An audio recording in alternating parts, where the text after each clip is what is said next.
एक राय से दो तीन चीजें, एक तो ये आईपीसी की धारा 420, आईपीसी की धारा 120 बी लगा करके कितनी सफलता हासिल करेगी, सीबीआई को क्या हासिल हो जाएगा, प्रिवेंशन ऑफ करप्शन एक्ट की धारा 13(2) और 13(1)(डी), ये लालू के ऊपर कितना सख्त शिकंजा कसा जा सकता है, एक तो हम जरा आपसे ये जान लें। दूसरा, इसको भी क्या बस राजनीतिक रूप से ही जोड़ करके देखा जाए, माना जाए कि चुनाव के पहले सिर्फ और सिर्फ दबाव की राजनीति हो रही है?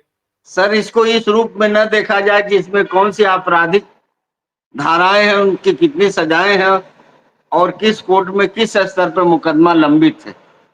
ये क्रिमिनल ट्रायल नहीं है। इस देश की जुडिशरी अब पॉलिटिकल ट्रायल पर भी यकीन करने लगी और जानबूझ के 2003 से के आसपास, 4 के आसपास वो रेल मंत्री थे 5 वर्ष के लिए। उनका कार्यकाल कितना ऐतिहासिक है वो रेल के रिकॉर्ड्स बताएंगे। मैं कोई नहीं व्यक्ति होता, कितना अच्छा था कितना खराब था वो कागज बताएंगे रेल मंत्रालय के। लेकिन 2022 में इस सरकार और सीबीआई को कैसे इल्हाम हुआ कि जमीन घोटाले का आरोपी, नौकरी के बदले जमीन लेने वाले लालू यादव के खिलाफ एफआईआर किया जाए।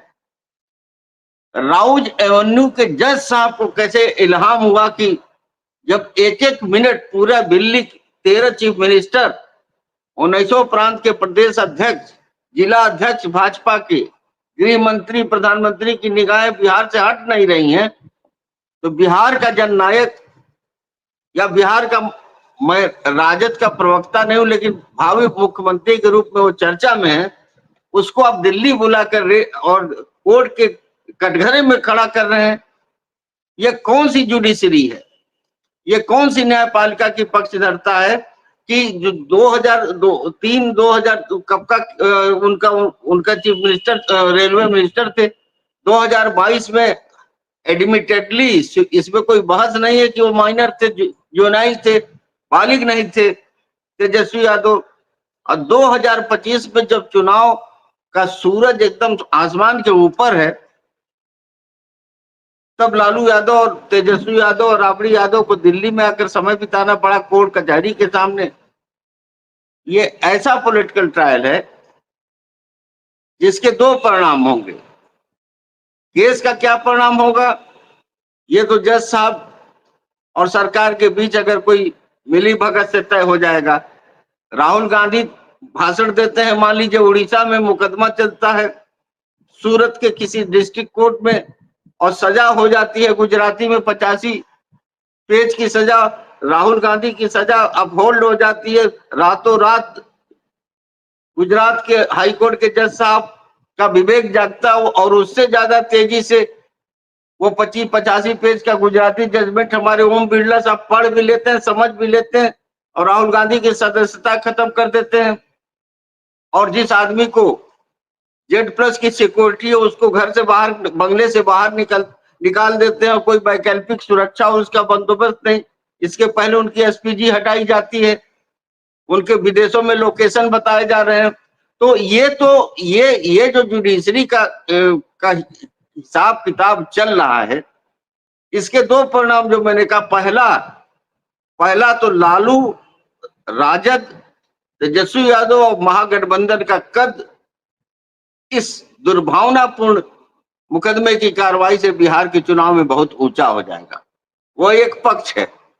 दूसरा पक्ष, न्यायपालिका एक बार फिर अपने को रसातल में गिरता हुआ पाएगी। ये बहुत दुखद है।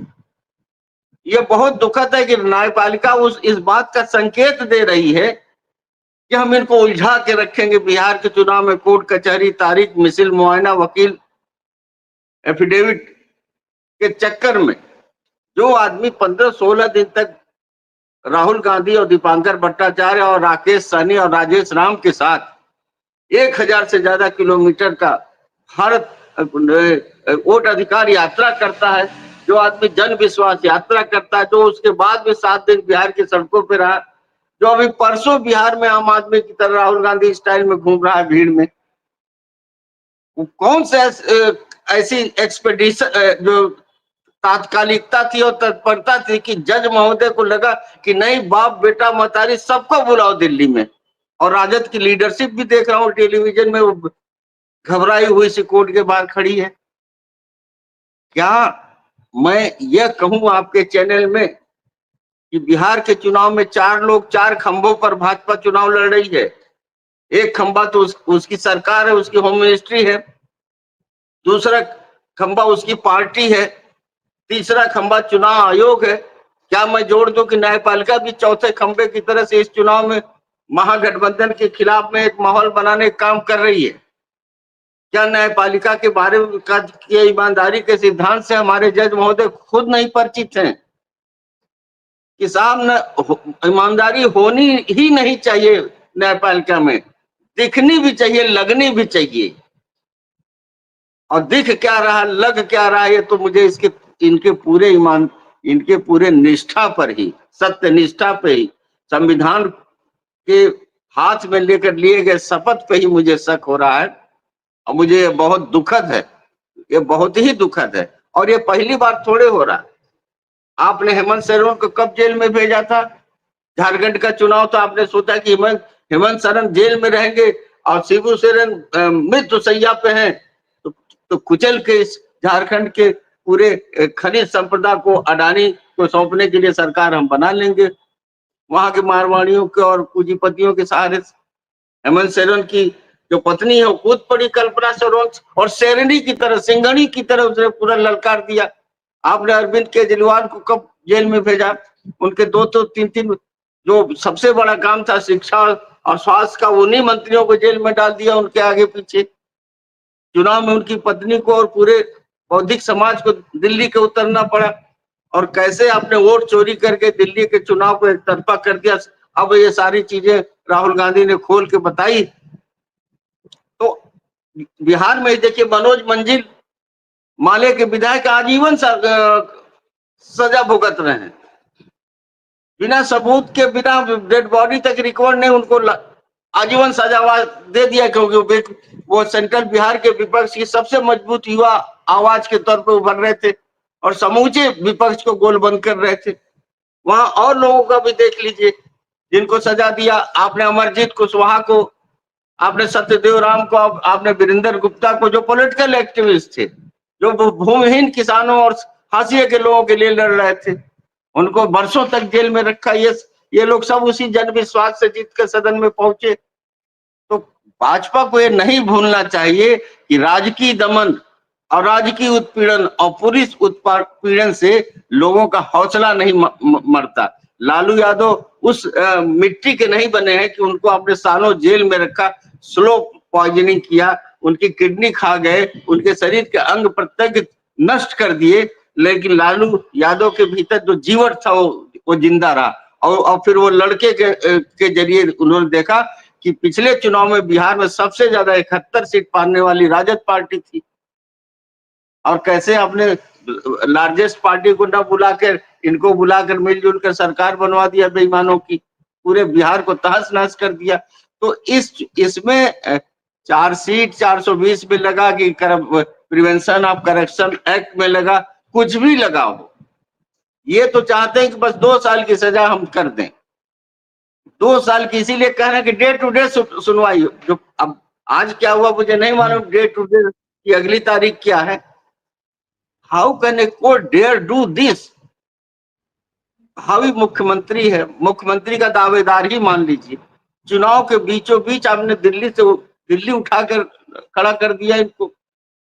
तो राय साहब, ये बहुत दुर्भाग्यपूर्ण, ये लोकतंत्र को किसी भी तरह से पनपने न दो इस देश में। और लोग और एक इलेक्टेड डिक्टेटरशिप कैसे इस देश के अंदर स्थापित हो। आप जरा पूछिए न, 9 एकड़ या 3 एकड़ जमीन का ये घोटाला है। 1000 एकड़ से ज्यादा जमीन, 1000 एकड़ से ज्यादा जमीन भागलपुर में 1 रुपए में अडानी को मिल गया। इसकी सजा कौन भुगतेगा? कौन जेल में है?